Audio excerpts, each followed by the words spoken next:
ser interrompido, tá? Você tiver qualquer dúvida sobre o que eu estiver falando, qualquer pergunta a respeito do que estiver sendo conversado, você pode me interromper, né? Só espero o momento correto, mas pode me interromper. Eu não tenho nenhum problema com isso. A única questão é que se formos desviar do tema, provavelmente eu vou tentar te trazer novamente para dentro da aula, mas você pode ficar à vontade para me interromper.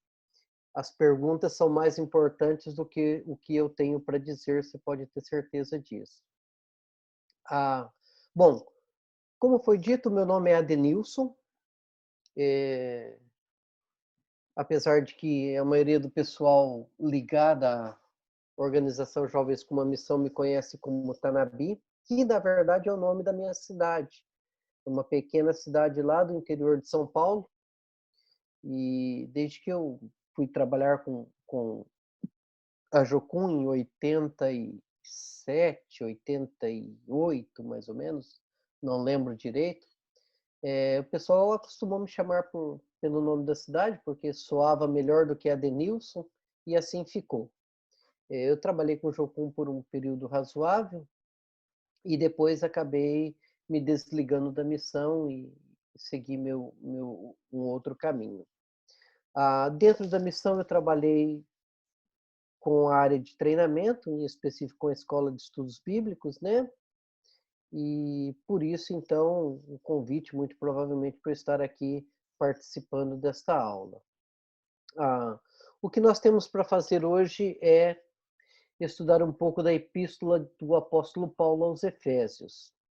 Eu preciso te dizer também que é a primeira vez que eu participo de uma aula assim como professor. Eu tenho aula todos os dias via Zoom, mas eu participo como aluno, né? Então, dando aula, estando adiante, é a primeira vez que eu faço. Então, qualquer imprevisto aí, você, por favor, me corrija ou pode me orientar. Eu não tenho problema também com isso, em receber instrução. Bem? Bom, vamos lá. Eu acredito que você já tenha lido a epístola aos Efésios pelo menos uma vez, né? Se não agora, durante o curso, em algum outro momento.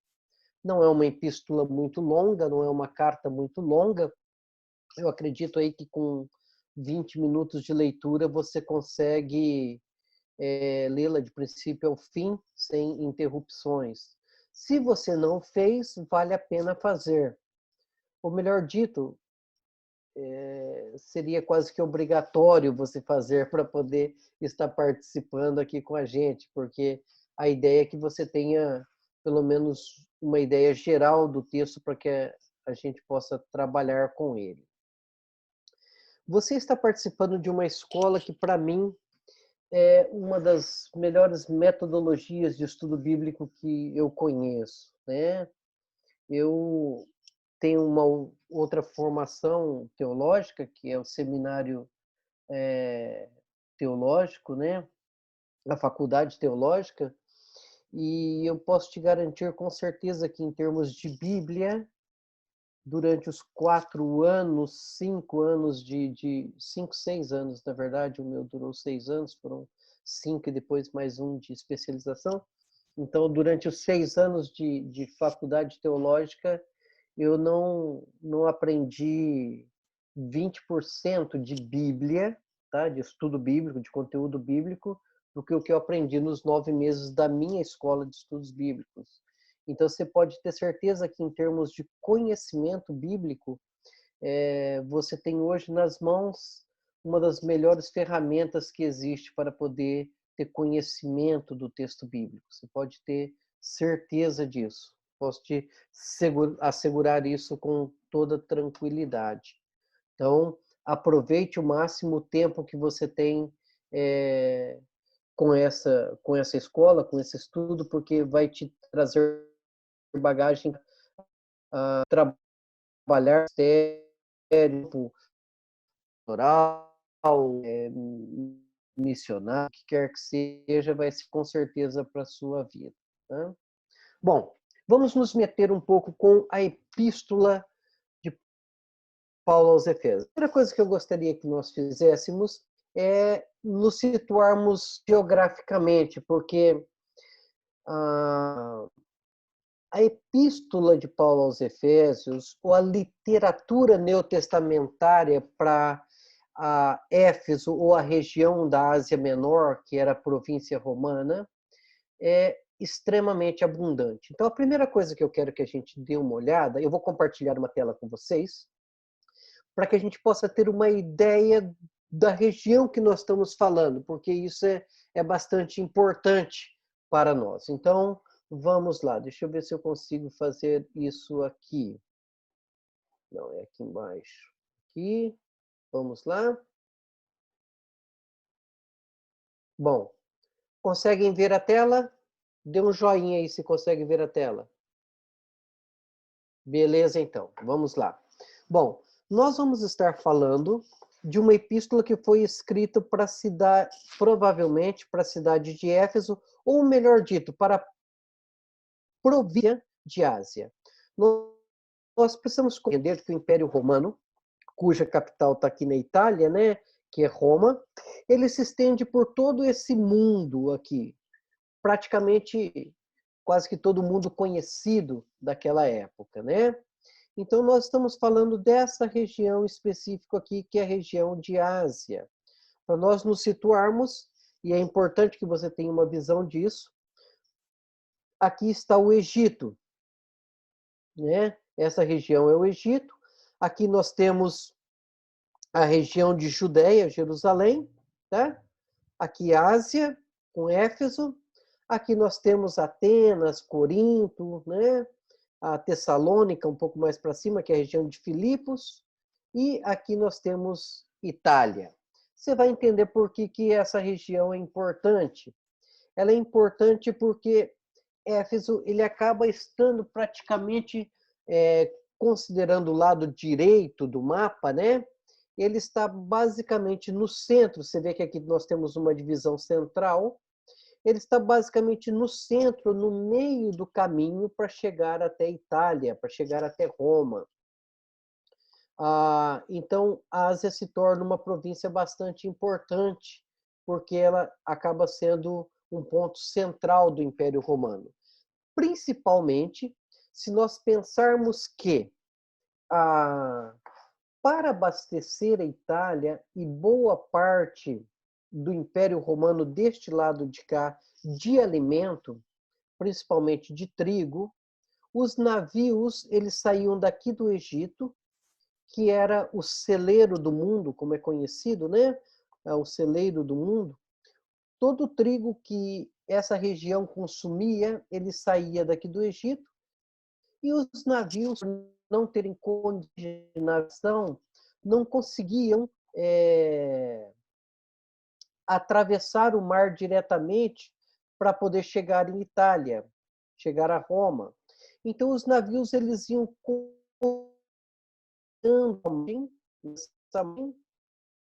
por aqui, atravessava aqui até Atenas, né, o porto próximo de Atenas aqui, e depois daqui eles vinham margeando e chegavam do lado de cá da Itália e atravessavam depois todo o trigo por terra até Roma. Bom, por que Éfeso se torna importante? Éfeso se torna importante porque aqui era muito provavelmente uma das primeiras paradas, ou uma das paradas obrigatórias, pelo menos, para que os navios cargueiros pudessem fazer toda a manutenção que era necessária. A manutenção de reparos no próprio navio, ou a manutenção de alimentação para os escravos que remavam, né, os remadores, os escravos, e para a manutenção de escravos, já que os necessitavam de obra, né, dos escravos. Então, aqueles que estavam doentes eram vendidos, aqueles que morreram eram às vezes adquiriam novos escravos para poder seguir a viagem até Roma. Então, por isso que é importante nós nos situarmos e entendermos algumas questões, tá? Bom, voltando à questão da literatura neotestamentária, e aqui a gente está fazendo um apanhado bastante geral, é importante que você entenda essa região para o Novo Testamento. Olha só, para você ter uma ideia, nós temos escrito para a região da Ásia Menor, cuja Éfeso era a capital, tá? Às vezes Pérgamo, né? Teve diferentes momentos em que Pérgamo era a capital, em outros momentos Éfeso era a capital, mas só para você ter uma ideia, nós temos a Epístola de Paulo a Éfeso, que é para a cidade de, provavelmente de Éfeso, vamos falar um pouco mais sobre isso depois, sobre o destinatário, mas nós temos a Epístola de Paulo aos Efésios, Epístola de Paulo aos Colossenses, nós temos a Carta de Filemon, isso falando de literatura paulina. Nós temos a primeira Epístola de Timóteo, a segunda Epístola de Timóteo. Só de literatura paulina, nós temos 5 cartas que foram escritas para esta região. Aí nós temos a literatura joanina. Da literatura joanina, nós temos o Evangelho de João, nós temos primeira, segunda e terceira João, né, que foi escrita para essa região, e nós temos o Apocalipse. Nós temos pelo menos 10 documentos, ou 10 dos 22 livros do Novo Testamento, 10 deles foram escritos para essa região, para a região da Ásia Menor. Ou seja, essa região se tornou extremamente importante para a divulgação do Evangelho ou para a igreja primitiva, né? Para a igreja da época paulina, da época joanina, ou a igreja do primeiro e segundo século. Isso sem nós falarmos depois das cartas dos pais apostólicos para esta região. Mas, então, só para que você tenha em mente a importância desta região para a igreja. Então, uma das cartas que você vai estudar, que é a Epístola de Paulo aos Efésios, é um dos documentos centrais, ou um dos documentos de suma importância para essa região, em específico para a cidade de Éfeso ou para a região de Ásia Menor. Então, nós temos aí uma região geográfica que é receptora de pelo menos mais de 1/3, quase a metade, para dizer a verdade, de toda a composição literária do Novo Testamento. Tá? Então, para que você tenha uma ideia da importância desta região geográfica, da cidade de Éfeso, da região de Ásia Menor, que é a província, né, para os escritos do Novo Testamento. Bom, estamos indo bem? Estão me ouvindo bem? Está tudo tranquilo? Beleza, então. Vamos lá. É só dar um joinha aí, qualquer coisa é só me avisar. Vamos falar um pouquinho da carta, tá? Vamos falar um pouquinho do que nós denominamos como métodos, né? Os métodos que nos fazem uma introdução à Epístola de Paulo aos Efésios. Nesses métodos, nós tratamos principalmente a questão de autoria, a questão de datas, algumas coisas neste sentido. Então, só para que nós possamos dar uma passada nisso, que a gente possa entender um pouco melhor essa metodologia. A primeira coisa que nós precisamos compreender é o estilo literário. Nós precisamos compreender com que material nós estamos lidando, tá? Então, quando nós falamos que o texto de Efésios é uma carta ou é uma epístola, nós precisamos compreender do que nós estamos falando.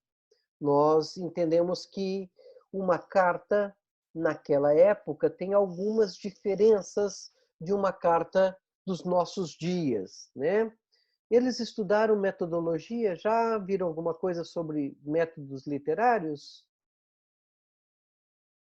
Beleza. Então você sabe que uma carta para aquela época começava dizendo quem era o autor da carta, né? Então, por exemplo, se eu tivesse que te escrever uma carta, eu começaria escrevendo Adenilson Salmo da Silva, e dava algumas características da minha pessoa, e em seguida eu colocava o nome da pessoa que estaria recebendo essa carta. Então, Adenilson Salmo da Silva, a Jocum de Goiânia, ou a Jocum, não sei das quantas, ao fulano de tal, ao ciclano, e assim por diante. Então, nesse sentido, nós encontramos no texto da própria epístola, no verso 1, o autor da carta, né? Que diz Paulo, servo de Deus, ou alguma coisa nesse sentido. O primeiro versículo vai nos dizer exatamente isso. Deixa eu abrir aqui a Bíblia, minha Bíblia aqui, porque eu estou sem ela. Sem ela aberta aqui sem ela aberta aqui no computador.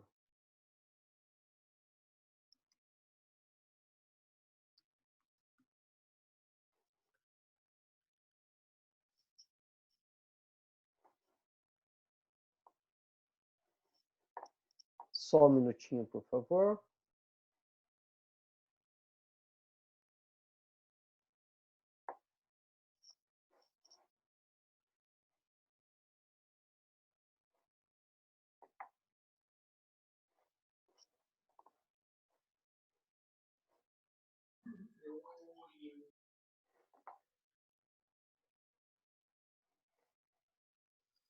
Bom, então, como eu estava te dizendo, logo no início da carta nós temos aí algumas observações que vão nos ajudar a definir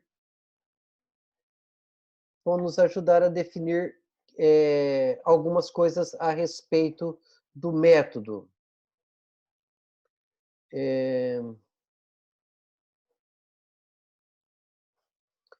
Então, nós temos aí, como você está vendo na tela aí, a primeira palavra, Paulo, apóstolo de Cristo Jesus, por vontade de Deus. Esse é o autor da carta, segundo o texto.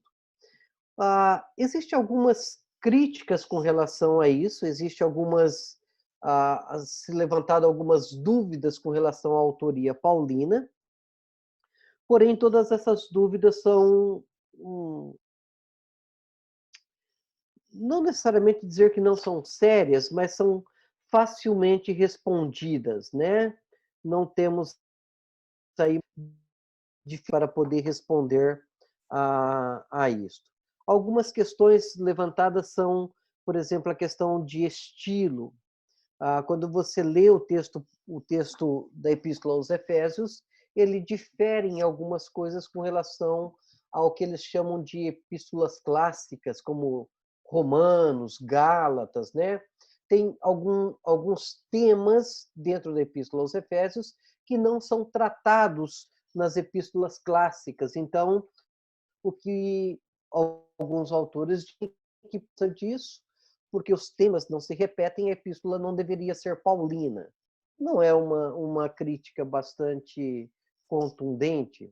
É o mesmo que dizer que alguém não pode escrever a respeito de dois temas, né? Eu acho que seria diminuir por demais a pessoa de Paulo com relação a isso. Ainda que, por outro lado, nós podemos perceber que sim, existem temas que se repetem, a questão da predestinação, né, são questões que se repetem nas epístolas clássicas, como Romanos, por exemplo. Então, essa é uma das questões que é levantada, tá? A outra questão que é levantada é que, como Paulo passou muito tempo na região de Éfeso, talvez tenha sido uma das cidades em que Paulo mais se demorou, acha-se estranho que não há na Epístola aos Efésios saudações pessoais. Quando você lê as outras cartas paulinas, no final da carta sempre existem as saudações pessoais, né? Em que Paulo se refere a pessoas conhecidas daquela região. Então, uma das questões levantadas é que tendo Paulo passado tanto tempo em Éfeso, como que ele não manda saudação para nenhuma pessoa daquela cidade? Então é como se o autor da carta fosse um desconhecido para os recipientes, né, para os receptores, perdão, para os receptores da carta, tá? Mas a gente pode também responder isso dentro de alguns minutos, tá ok?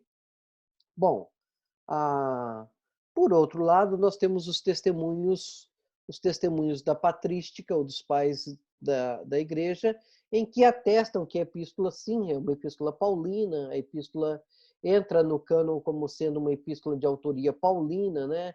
Aliás, entra exatamente por causa disso. Esse é um dos motivos que faz com que ela seja entendida como um texto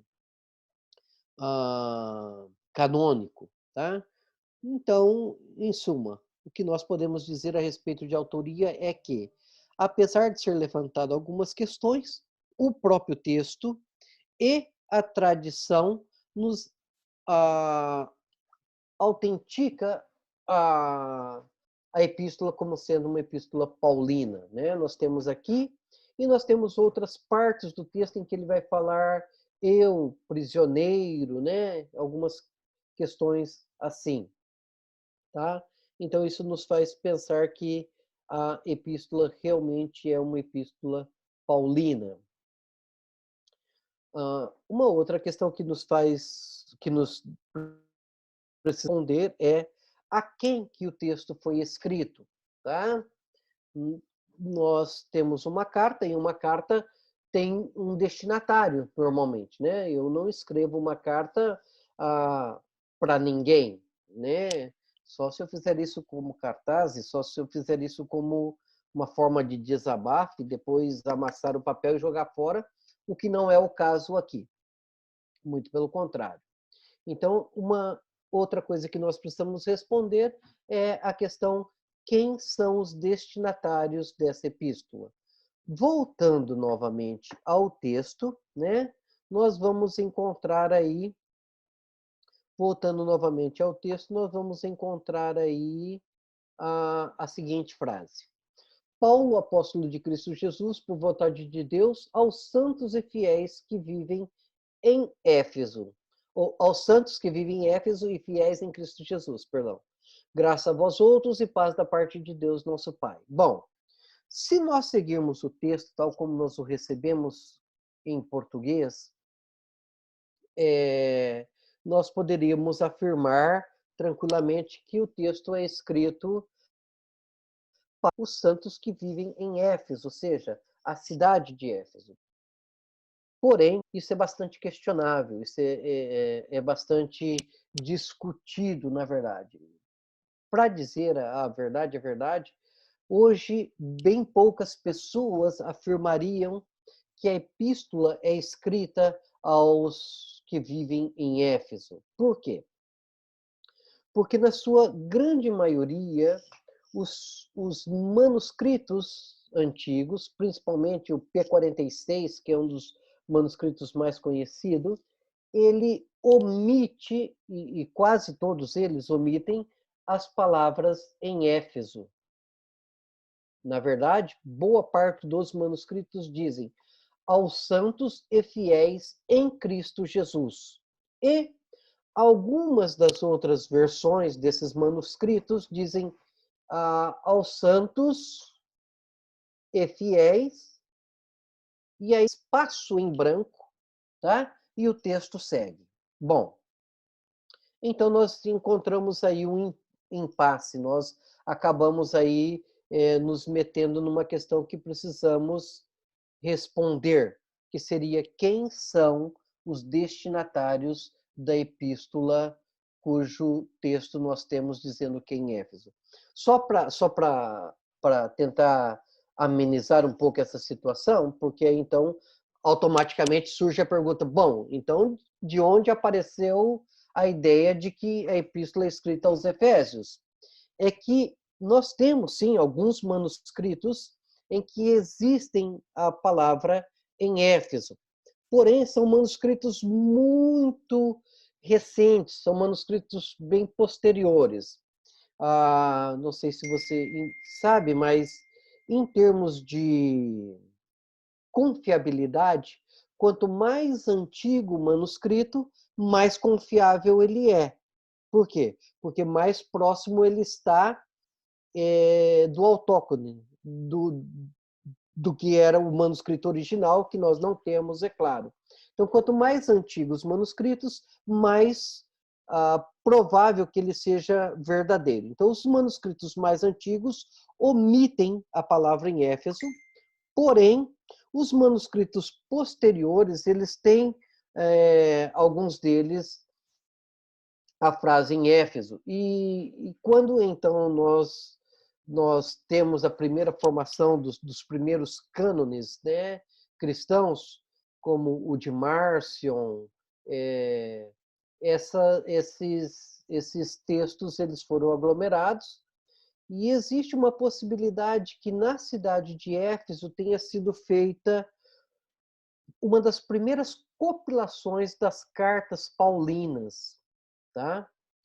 E como não existia, como foi feito na cidade de Éfeso, e não existia nenhuma epístola direcionada diretamente àquela cidade, eles acabaram assumindo esse texto como sendo um texto dirigido à cidade de Éfeso.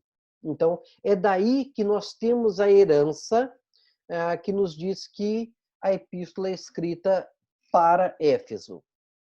Bom, porém, nós não precisamos, não necessitamos sobrevalorizar essa questão, tá? Por quê? Porque, na verdade, uma das teorias mais... Nós temos duas possíveis teorias para explicar, então, para quem que é o texto, tá?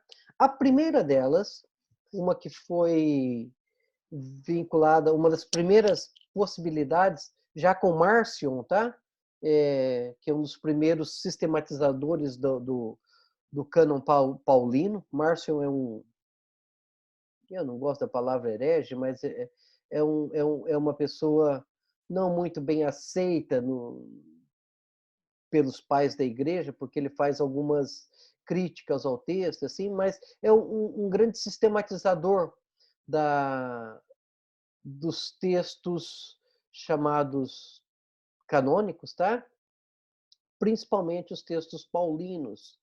Então, ele faz alguns recortes no texto, ele entende algumas epístolas como não sendo paulinas, bom, e assim por diante. Mas nós devemos a ele. E ele levanta uma das primeiras questões que pode ser uma das respostas. Ele diz que esse texto, na verdade, é um texto escrito para a igreja de Laodiceia. Tá? Bom, da onde que vem essa ideia? Por que que o texto seria um texto escrito para a igreja de Laodiceia? Essa ideia, ela provém de uma afirmação ou de uma recomendação que existe na Epístola aos Colossenses. Escrevendo aos Colossenses, o autor, que muito provavelmente seja Paulo, tá? O autor da Epístola, o apóstolo Paulo, ele diz assim, que quando eles terminarem de ler a Epístola aos Colossenses, que essa epístola seja lida também na igreja de Laodiceia e que a carta de Laodiceia seja lida na igreja de Colossos. E nós temos nenhuma carta escrita, não sobreviveu nenhum texto paulino escrito à igreja de Laodiceia. Bom, daí então que se conclui? Se conclui que o texto que nós temos hoje, conhecido como Epístola aos Efésios, na verdade, originalmente ele foi escrito à igreja de Laodiceia e não à igreja de Éfeso. Essa é uma das primeiras teorias. Querem ver o texto de Colossenses ou não perdemos tempo com isso, depois vocês veem isso? Vamos lá, peraí, deixa eu ver se eu acho o texto de Colossenses aqui. Só um minutinho.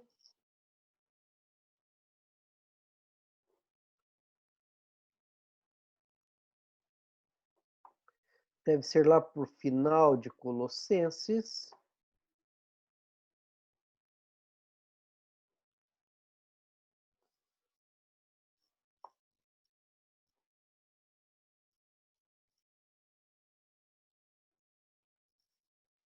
Ok, Colossenses capítulo. Vou compartilhar a tela de novo com vocês. Espera aí.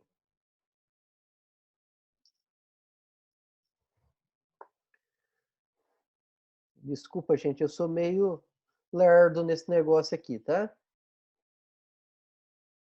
Vamos lá. Bom, então nós temos aqui no finalzinho do texto de Colossenses, tá? Colossenses, nós estamos falando então de Colossenses, né?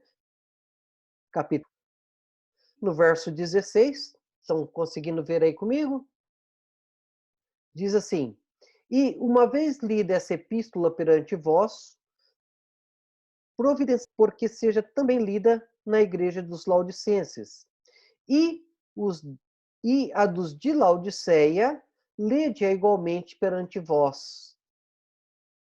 Então, o que algumas pessoas acreditam? Que o texto de Laodiceia é, na verdade, o texto que nós temos hoje como sendo a epístola aos Efésios. Ok? Conseguiram me acompanhar? Conseguiram entender a argumentação? Beleza, então. Vamos lá. Essa é uma das possibilidades, como eu lhes disse, de responder a quem que o texto foi escrito. Mas nós temos uma outra possibilidade, que é inclusive defendida por Barclay, William Barclay, que para mim é a melhor opção. Para mim é a opção que mais responde a essa questão. Éfeso é a capital da província da Ásia. E quando nós falamos da capital, nós não estamos falando só da capital política, né, da província. Éfeso é a entrada da província de Ásia, tá? As coisas, ou todas as coisas melhor, chegavam à Ásia através de Éfeso. Então, tudo chegava na cidade de Éfeso, e de Éfeso era distribuído para toda a Ásia. Tá? Então, assim que acontecia. A ideia proposta por Barclay, que eu acho que é bastante interessante, que tem uma aceitação muito boa, é que o texto da epístola que nós conhecemos como os Efésios foi, na verdade, uma epístola circular. Ou seja, era um texto que era para chegar na cidade de Éfeso, ser lido na cidade de Éfeso e então da cidade de Éfeso ser distribuído para todas as outras cidades e lido em todas as outras cidades. Isso te lembra alguma outra situação que aconteceu parecido com isso no Novo Testamento?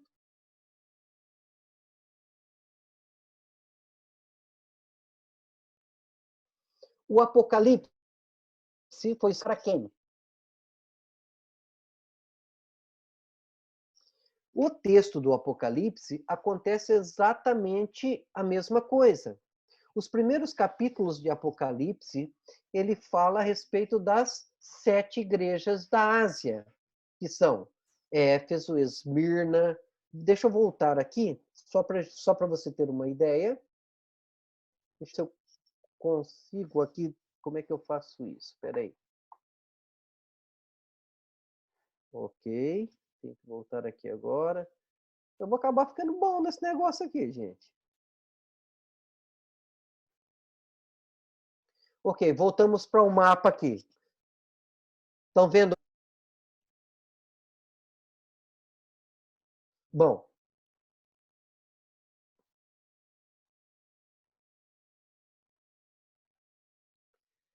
aqui nós temos Éfeso. Espera aí, deixa eu ver se eu acho uma outra coisa aqui. Um outro vai nos ajudar um pouco melhor.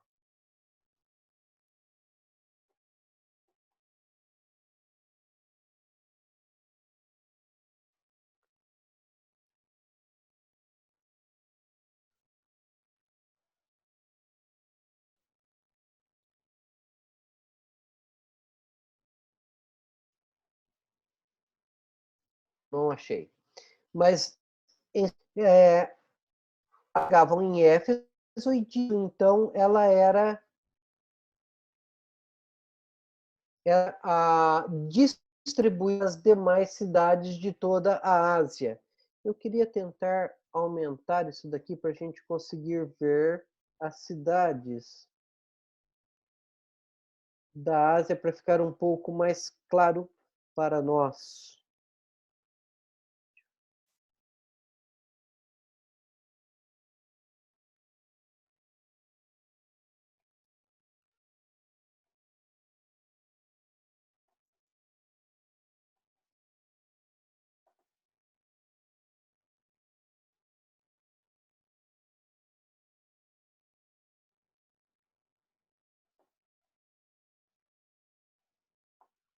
Eu vi isso hoje à tarde, rapaz. Devia ter deixado salvo aqui.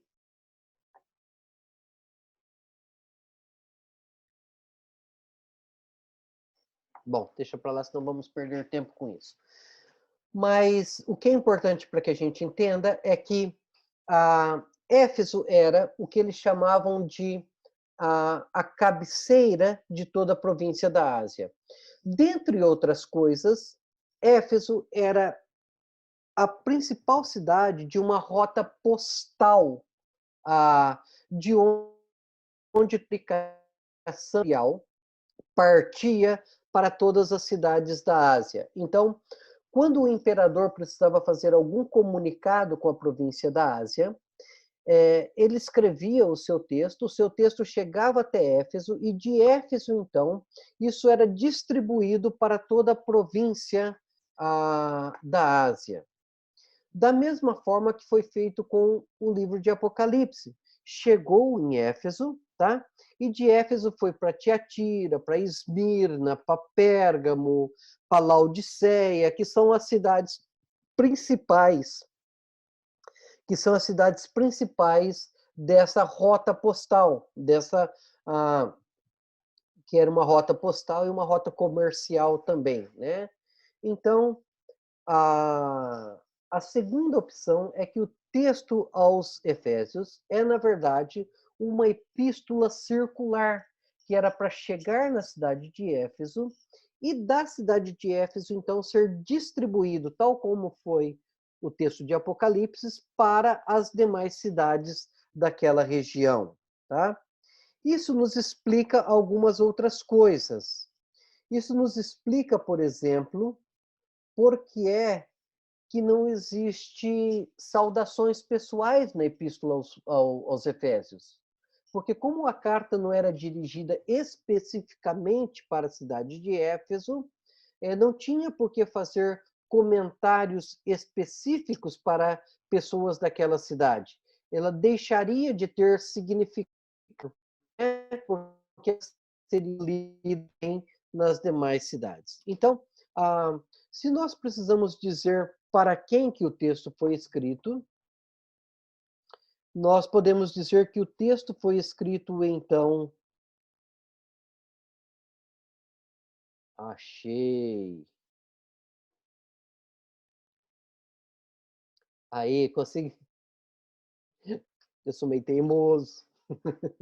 Aqui. Nós temos aqui, então, como eu lhes disse, está vendo? A província de Ásia, né? Nós temos aqui a província de Ásia. Tudo chegava em Éfeso, e de Éfeso ia, então, para Laodiceia, Esmirna. Você pode ver, ó, saía de Éfeso, vinha para Esmirna, Sardes, Filadélfia, Tiatira, Pérgamo, Laodiceia, tá? Essas linhas vermelhas são as rotas comerciais e de comunicação que existia na província de Ásia. Então, essas rotas, todas elas saíam ou de Éfeso ou de Miletos, tá vendo? Mas Éfeso era uma cidade maior, era uma cidade um pouco mais conhecida, tá? Se bem que Miletos depois foi tomando essa proeminência, tá? Mas então é assim que acontecia. O que acredita-se é que o texto chegou até a cidade de Éfeso, e de Éfeso, então, ele foi se expandindo ou foi sendo distribuído para as demais cidades. O que não invalida a primeira opção, porque quando Paulo diz para os colossenses, tá, lerem a epístola aos de Laodiceia, pode sim que ele esteja falando do texto de Efésios. Por quê? Porque ao invés de ele falar de Éfeso, que era uma cidade que estava mais distante, ele preferiu usar a palavra Laodiceia, que é o que estava bem mais próximo de Colossos. Então o texto chegou em Éfeso, era um texto circular, ele circulou até Laodiceia, estava na cidade de Laodiceia, e então Paulo pede para que os de Colossos leiam a epístola que foi escrita aos Laodicenses. Ou seja, seria o mesmo texto, só está usando aí a cidade mais próxima para falar desta epístola. Bom, com isso nós respondemos então a quem que o texto foi escrito. Então, tudo bem? Estão me acompanhando? Nem alguma pergunta? Belezeira, então. Vamos seguir adiante. Então, nós temos quem escreveu o texto, nós temos a quem que o texto foi escrito. Bom, com isso nós respondemos também algumas outras questões. Nós respondemos, por exemplo, a questão de um dos propósitos do texto, que é o propósito de ser um conceito mais amplo. O que nós queremos dizer com isso? Normalmente, quando alguém escreve uma carta, olha, nós não nos metemos com o texto ainda, acho que você percebeu isso, né? Mas a gente vai ter um tempinho, pode ficar tranquilo, tá?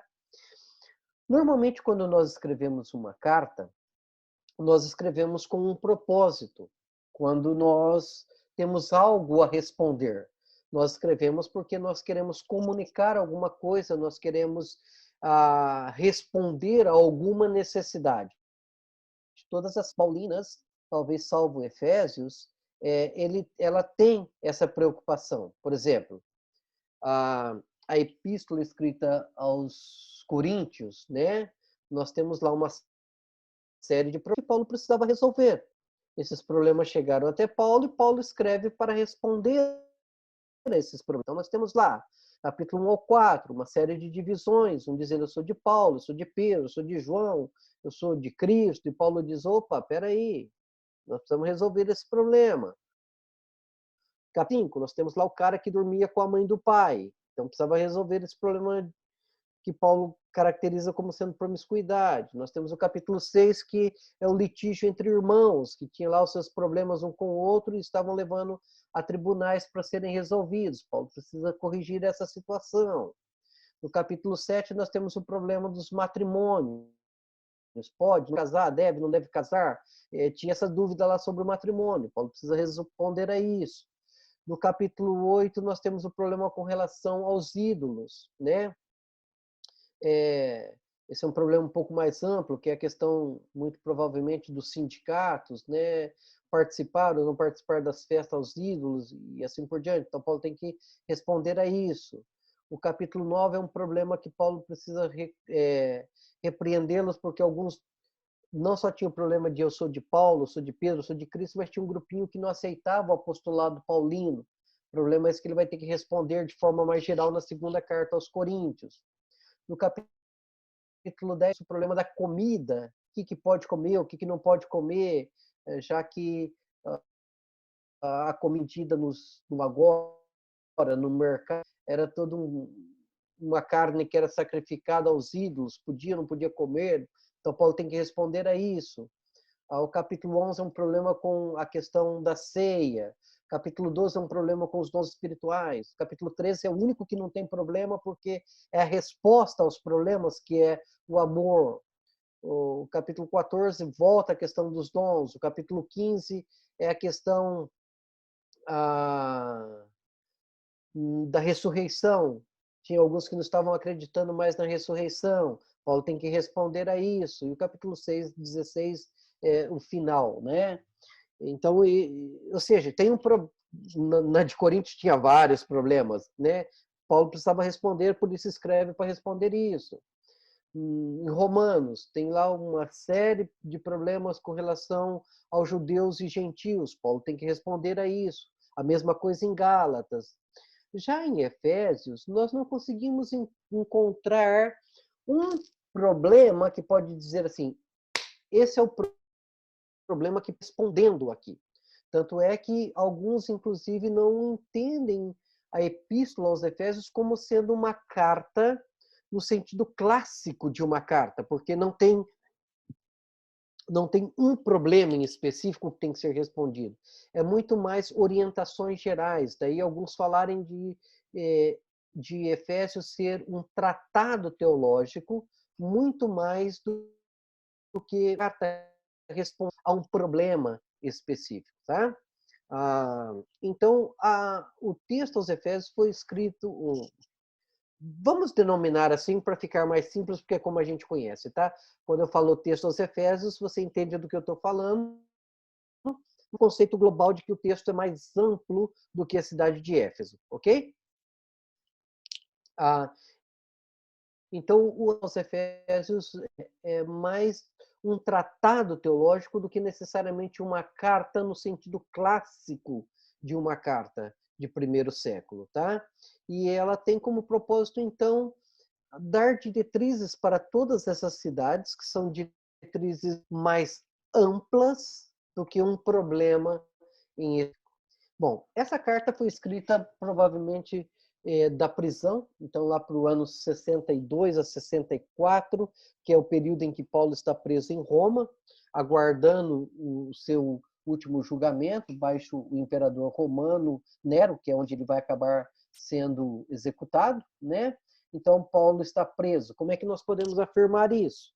Nós afirmamos isso porque o próprio texto diz isso. Paulo diz lá, uma das famosas frases de Paulo, né? Porque eu sou embaixador em cadeias, né? Eu, prisioneiro de Cristo. Então, estas informações no texto nos levam a crer que Paulo está escrevendo da prisão e, muito provavelmente, do encarceramento em Roma, quando ele tinha um pouco mais de liberdade para poder fazer tal coisa. Então, nós falamos da autoria, que é paulina, apesar de algumas dúvidas. Nós falamos a respeito dos destinatários, que é um do que só a cidade de Éfeso, tá? E nós falamos também a respeito do propósito da carta e de quando que essa carta foi escrita. Nos cabe agora uma ideia um pouco geral de qual que é a situação em que viviam os crentes que receberam essa carta. E aqui eu vou me concentrar na cidade de Éfeso, apesar que nós precisamos compreender que este é um texto que é bastante maior do que a cidade de Éfeso. Porém, eu me concentro na cidade de Éfeso porque Éfeso é a grande influenciadora de toda a província de Ásia. É como nós falarmos de que o texto foi escrito para o Goiás e nós tomarmos Goiânia como sendo a referência para os goianos. Ou como dizer que foi escrito para São Paulo, estado de São Paulo, e nós tomarmos a cidade de São Paulo como referência para para esse texto. É claro que algumas cidades do interior têm as suas características próprias, né? Se você chamar um paulista de paulistano, ele não vai gostar muito, não, tá?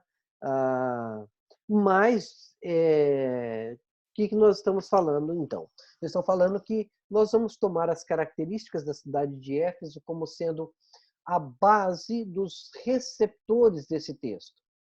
Por quê? Porque para que nós possamos recriar o texto, para que nós possamos penetrarmos o texto, para que possamos compreender o texto, nós precisamos pensar da mesma forma que pensava um ouvinte primitivo. Nós precisamos termos algumas características deste ouvinte primitivo para podermos aproximarmos do texto da mesma forma que um ouvinte desse texto. Ou seja, compreender o texto escrito da mesma forma que o crente lá da igreja de Éfeso, Laodiceia, Colossos, teria aprisionado o texto para si, teria compreendido o texto para si. Então, nós precisamos compreender um pouco isso. E eu vou te falar a verdade. Talvez na Epístola é um dos textos em que Paulo mais usa o conceito da cidade, o conceito daquela região, para poder falar a respeito das verdades neotestamentárias, das verdades do mundo cristão. Tá? Ou seja, Paulo apropria-se da cidade de Éfeso, da província de Ásia, e dos conceitos existentes naquela região, para, a partir daqueles conceitos, instruir os crentes daquela cidade, daquelas cidades, daquela província. Bom, nós gastamos 1 hora até agora, basicamente. Normalmente a aula tem 1 hora e meia, é isso? Bom, eu vou tomar uma água, porque eu não trouxe água para cá, vou ali pegar uma água e vou deixar aqui ligado. Se você tem qualquer pergunta, basta me escrever aqui ou eu volto em 5 segundos, beleza? Fica à vontade.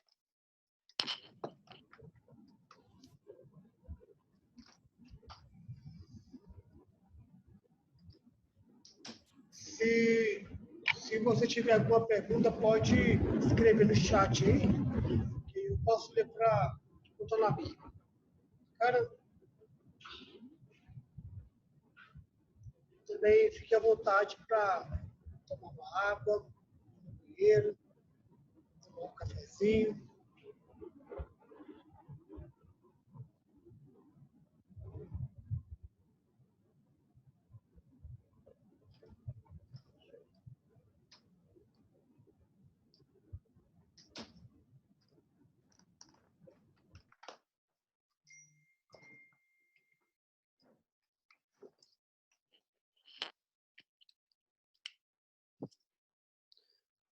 Alguém tem alguma pergunta? Antes que nós nos metamos diretamente com o contexto da cidade, com a situação da cidade? Alguma questão? Algum comentário? Fica à vontade.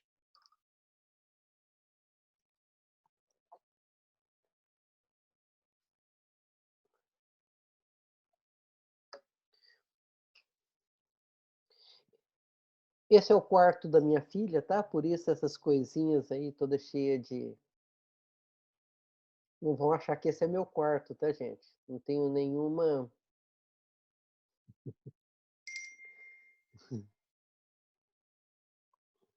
Ela me emprestou o computador dela.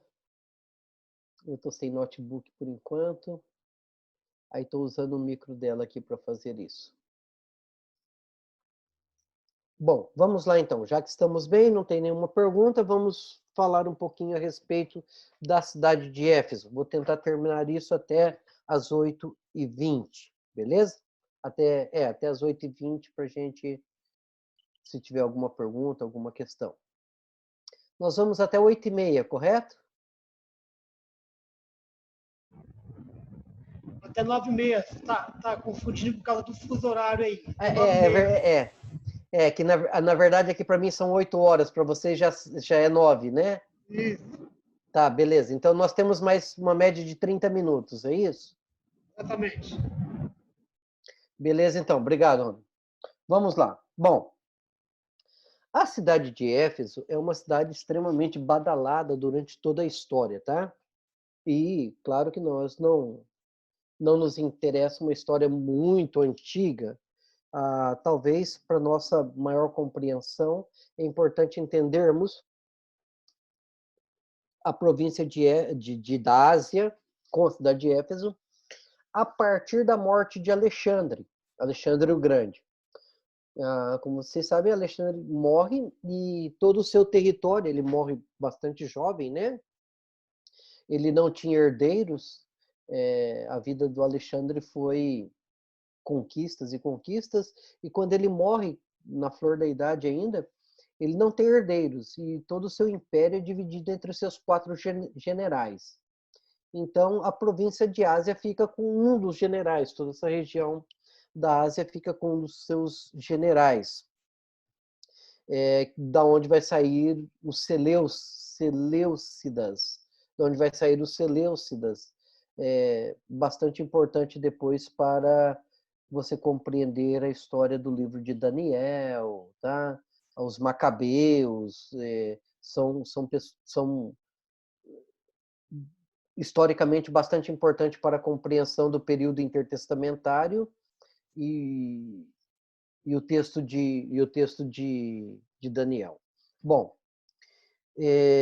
Éfeso, na verdade, já era uma cidade importante quando Seleucidas tomou essa região, mas ele incentiva, por isso que ele é importante, ele incentiva a cidade e ele aumenta a cidade, dá mais importância para a cidade. Como grego, ele faz de Éfeso uma das grandes cidades, um dos grandes portais gregos para toda aquela região, tá? Então, por isso que ela se torna importante. E ela vai continuar baixo o domínio grego até 133 antes de Cristo, quando o rei de Pérgamo, Átalo III, morre também sem ter grandes pessoas de grande importância para sucedê-lo, e ele, em testamento, ele doa toda a província de Ásia, junto com a cidade de Éfeso, para os romanos. Então, é interessante porque a província de Ásia, da Ásia, junto com a cidade de Éfeso, ela não é conquistada pelo imperador romano, ela não é conquistada pelo Império Romano. Os romanos, eles recebem Ásia e Éfeso como presente, basicamente, tá? Então eles recebem isso de mão beijada, como a gente diria, sem guerra nenhuma. E esse relacionamento com Roma era tão bom, né? Porque como receberam como presente, que os romanos acabam tendo a Ásia como sendo um bibelô, como sendo uma província bastante importante e dão bastante cuidado para essa província, tá? E vão também ajudar isso, fazer com que a província se torne uma província de suma importância para o Império Romano. Por quê? Porque da Ásia Menor eles conseguem controlar todas as outras regiões. Como eles sabem que a Ásia é uma região que foi doada, que não tem pretensões de se libertarem da Pax Romana, do jugo romano, então eles não têm grandes preocupações de manter a guerra com aquela região. Eles usam, na verdade, aquela região como sendo a base para pacificar, né, da mentalidade romana, pacificar, que é praticamente sinônimo de conquistar toda aquela região, tá? Então, a Ásia se torna aí uma província extremamente importante para os romanos por causa disso. E aí, então, eles começam a fomentar toda a cidade de Éfeso e a província da Ásia, dando a ela um valor extremamente importante. A cidade de Éfeso se tornou a principal fonte de economia para toda a província da Ásia. E isso se dá devido a algumas características próprias da cidade de Éfeso. A principal delas é que Éfeso é uma cidade portuária. Agora, quando a gente fala de portuária, nós podemos entender que Éfeso é porto fluvial, tá? Éfeso estava afastado do mar, porém ela tinha o Caister, que atravessava a cidade, passava muito próximo da cidade, descendo no mar. E antes de chegar no mar, ele se tornava braço do mar. Antes de chegar no mar, ela foi uma grande represa, um grande lago, digamos assim, E grande lago, essa grande represa formada em fluvial. Por que isso é importante? Isso é importante porque acaba fazendo com que isso seja um dos principais, né, para que os navios mercantes, a cidade para fazer tudo que fosse necessário, porque o mar naquela região é relativamente baixo. Então, os portos que eram portos marítimos não ofereciam segurança suficiente para fazer os reparos nas embarcações.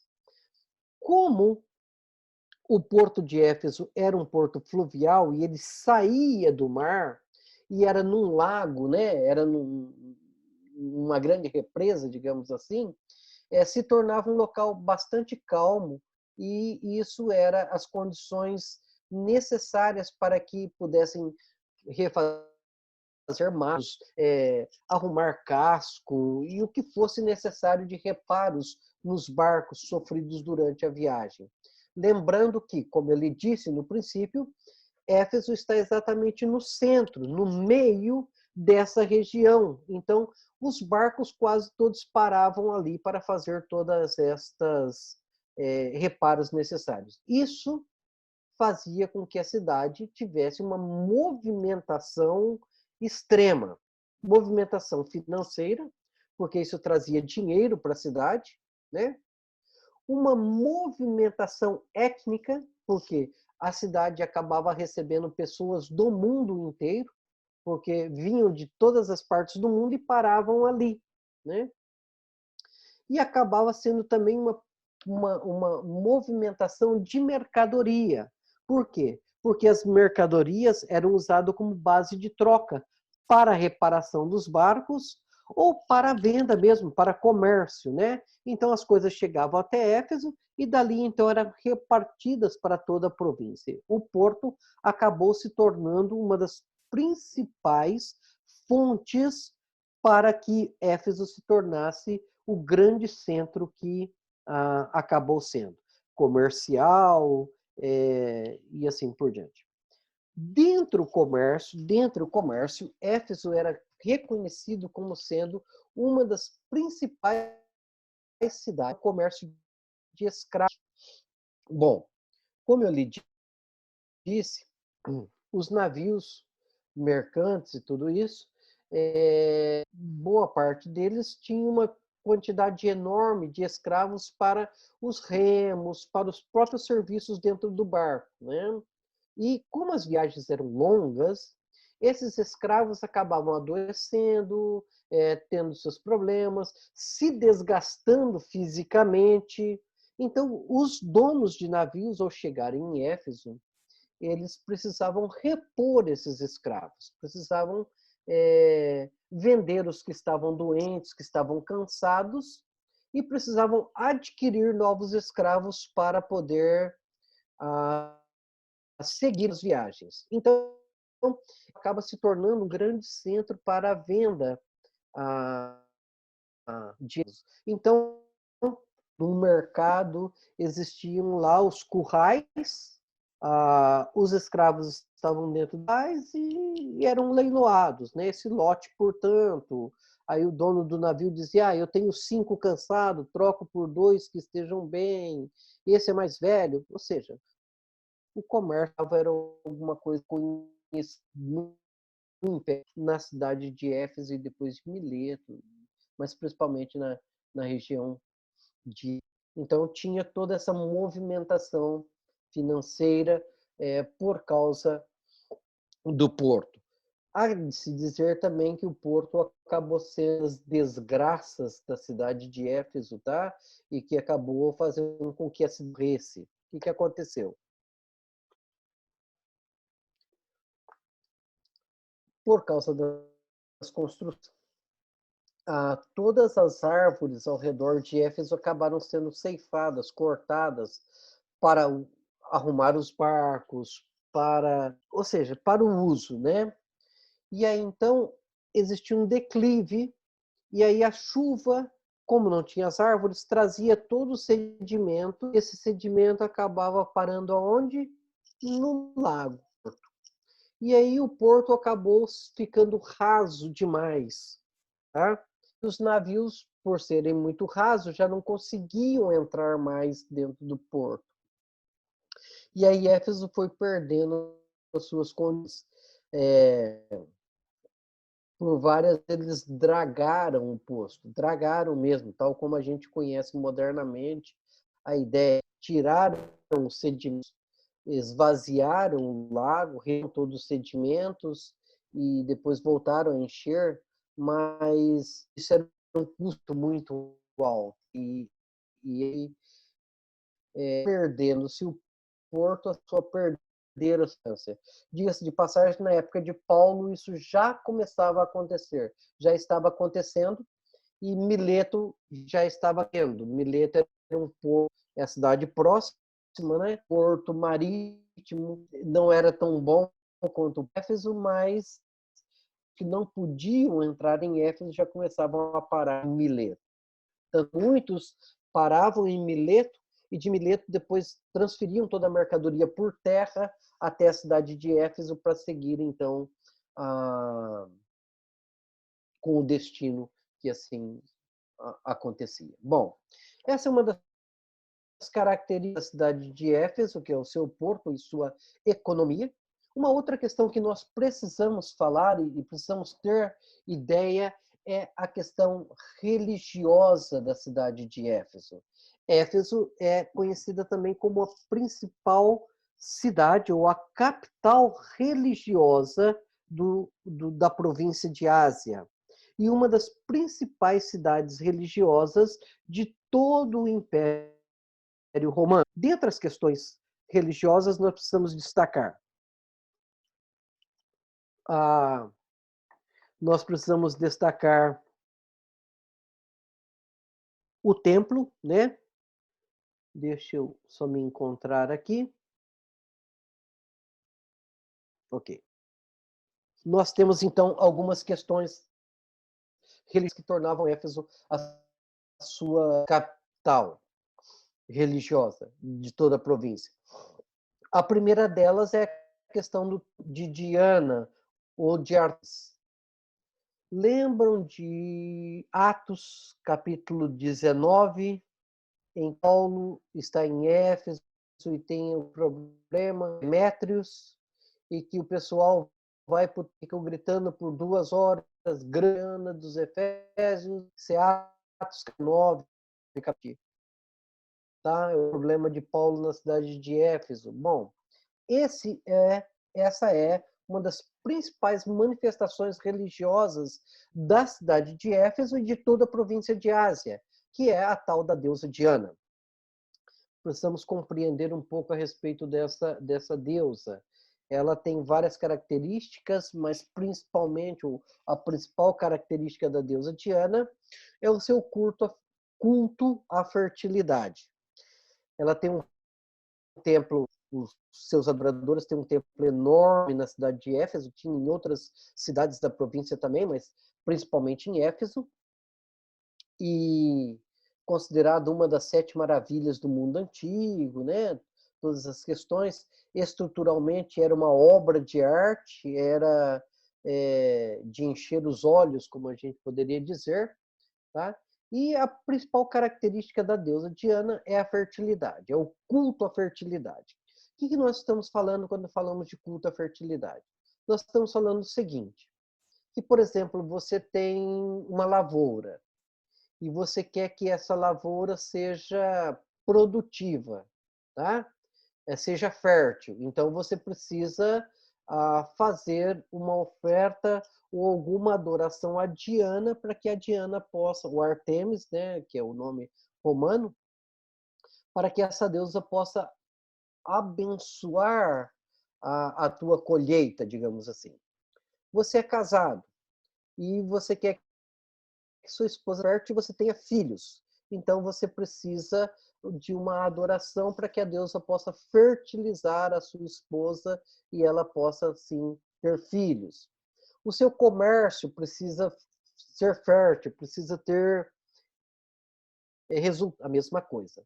E a forma de adoração a essa deusa era por relações sexuais. Então, o cara que queria adorar a deusa Diana, ele ia até o mercado.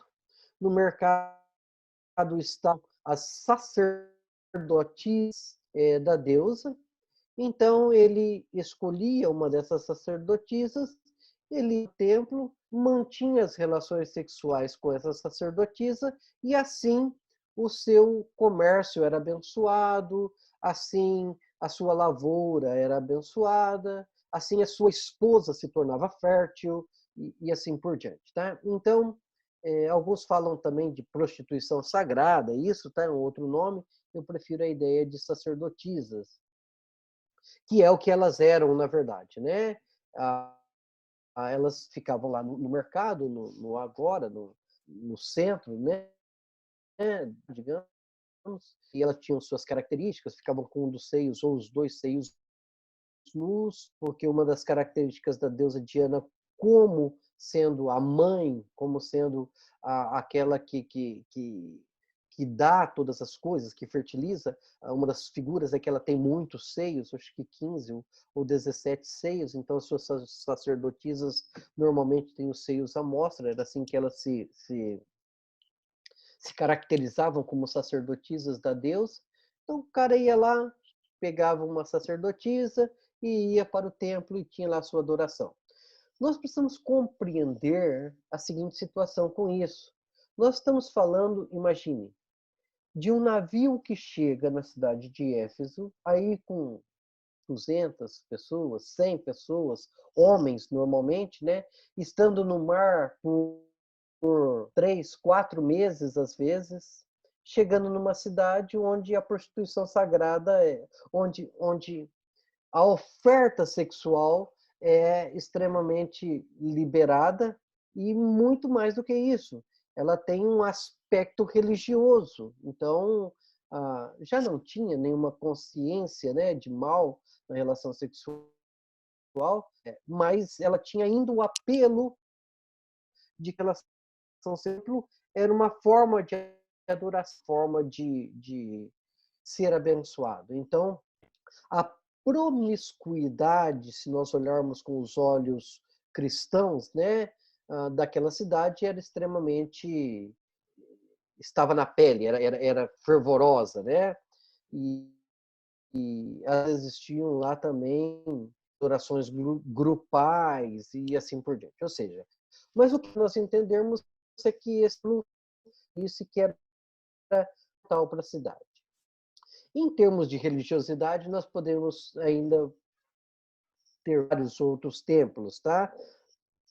Ao deus da cura, Serapis, tem uma série de outros.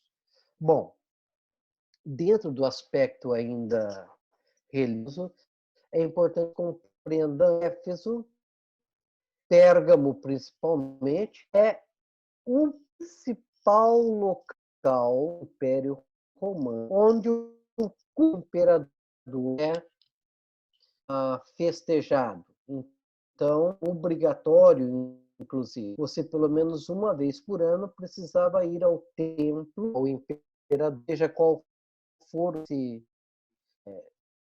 a época, e queimar o seu incenso ao imperador.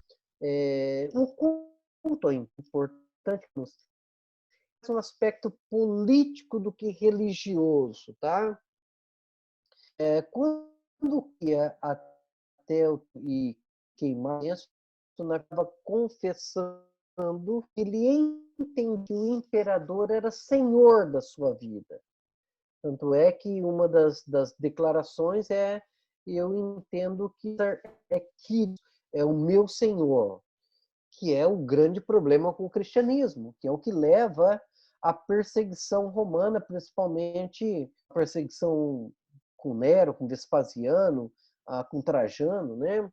Que os cristãos se opunham a declarar que tinha outro Senhor sobre as vidas que não Jesus Cristo.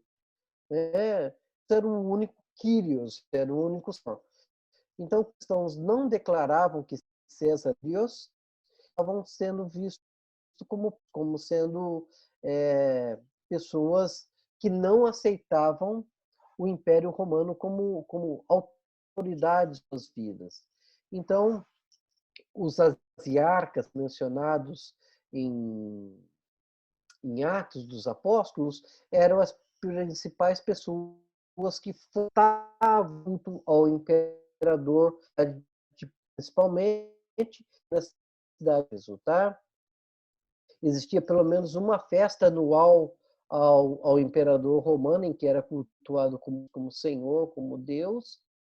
E toda a cidade ficava uma semana em festa, em adoração a. O terceiro religioso. Acabou o tempo. Em um terceiro religioso que nós precisamos considerar é a questão do misticismo.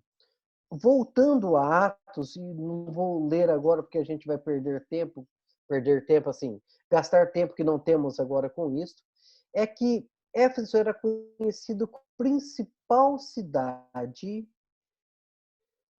dos conhecimentos dos mistérios divinos. E quando eu falo divinos, eu não estou falando do nosso Deus, tá? Eu estou falando de mistérios, mistérios sobrenaturais, digamos assim. Tem uma outra palavra que me fugiu agora, mas mistérios religiosos, tá?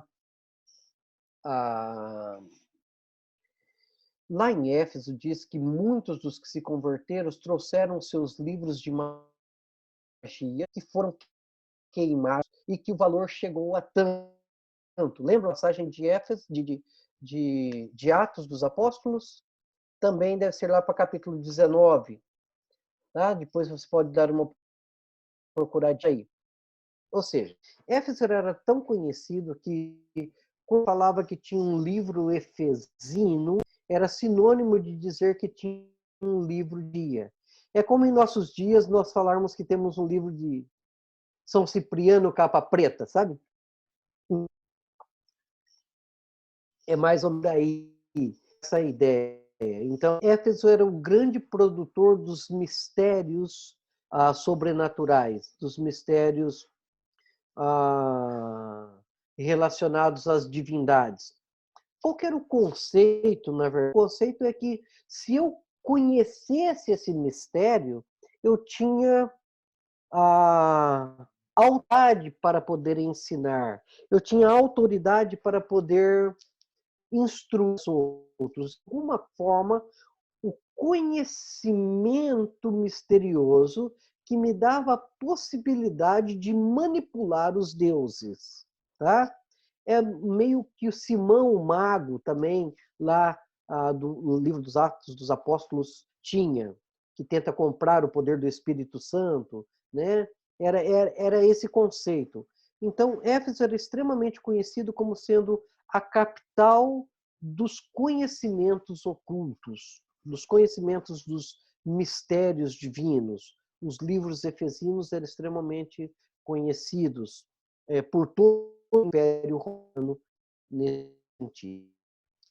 Essas questões vão ser extremamente importantes para que possamos compreender o texto paulino, o texto da Epístola aos Efésios, tá? Porque Paulo vai usar dessas situações, vai usar da questão da cidade e dessa realidade para poder falar teologicamente sobre isso. É em Efésios que ele vai falar a respeito de que foi lhe dado o conhecimento do mistério de Deus. Tá? Em Efésios que ele vai falar que os crentes estão assentados nos lugares celestiais, acima de todo principado e potestade. Em Efésios que vai falar que nós temos poderes no mundo espiritual. Tá?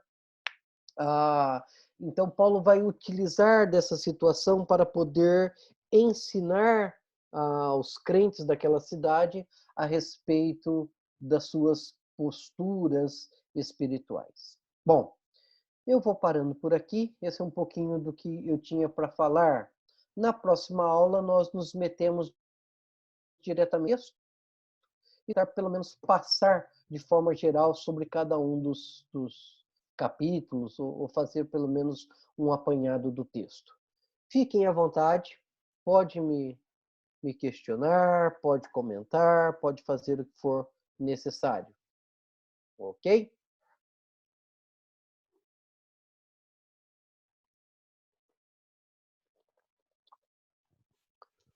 Nenhuma pergunta, então eu sou bom professor ou não ensinei nada.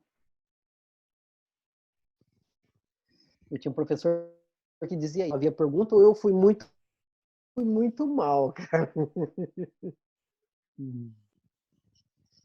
Pessoal, se você tiver alguma dúvida agora, pode perguntar, ou pergunta no chat, ou então abre o seu microfone aí e pode perguntar. Essa parte do contexto histórico, ela é um pouco pesada, mas de suma importância para o entendimento ou interpretação do livro, né? Então, o texto vai fazer mais sentido quando a gente olhar, né, para o transfundo histórico, no caso de Diana, né, os escritos efesinos, a adoração a César, tudo isso aí que o Tanabi falou. Vai fazer mais sentido. Então, se você tiver alguma pergunta relacionada ao transfundo histórico, né, sobre a adoração a Diana, sobre esses livros, né, esses escritos efesinos, você pode perguntar agora, beleza? Se você tiver alguma dúvida ligada ao texto diretamente também, pode ficar à vontade. Por alguma coisa que eu vou tratar em específico na aula, eu deixo para responder na aula. Mas se for alguma coisa que eu acho que vai passar batida, eu posso ter também nesse momento, a respeito do texto, tá?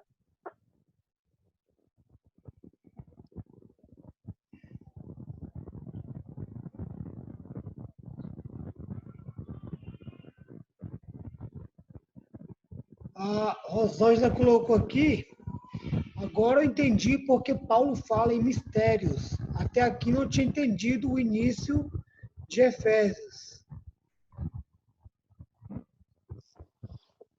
Exatamente, Rosângela. É que a questão de entender, primeiro, o uso da palavra mistério é o mesmo uso que as pessoas faziam na cidade de Éfeso, e Colossenses vai falar sobre isso também, né? Mysterium é a palavra grega para se referir a esse conhecimento sobrenatural, esse conhecimento que vai além do físico, né? E quando Paulo diz que ele tem esse conhecimento, ele está dizendo que ele tem a autoridade para poder ensinar a respeito das coisas espirituais. Tá? É isso que ele está afirmando. E não só ele, mas também os crentes daquela cidade. E é interessante porque o mistério para Paulo é muito simples. O mistério é o evangelho, é a boa nova, é a possibilidade que cada ser humano tem de poder ser reintegrado, né, a comunhão com o divino. Isso é o que o Paulo está dizendo. O mistério para o cristianismo é isso, é que eu, você, aqueles crentes, podiam ser reintegrados à comunhão com o divino. A Emily, ela escreveu aqui, achei muito interessante esse apanhado geográfico e histórico sobre Éfeso, porque cada situação em detalhe me fez lembrar do que Paulo escreve no texto de Éfeso. Emily, né? Emily, isso vai ficar muito mais claro quanto mais você ler o texto de Efésios. Se você ler o texto de Efésios hoje, é que a gente perde um pouco também com relação às questões do texto original, de algumas palavras gregas em específico que Paulo usa, tá? Mas mesmo assim, se você ler hoje o texto, depois do que nós conversamos, você com certeza já vai começar a ver diferenças no texto, ou compreender por que Paulo usa essa palavra ou aquela palavra, e assim por diante. O Jefferson aqui está perguntando qual que era a relação militar da cidade.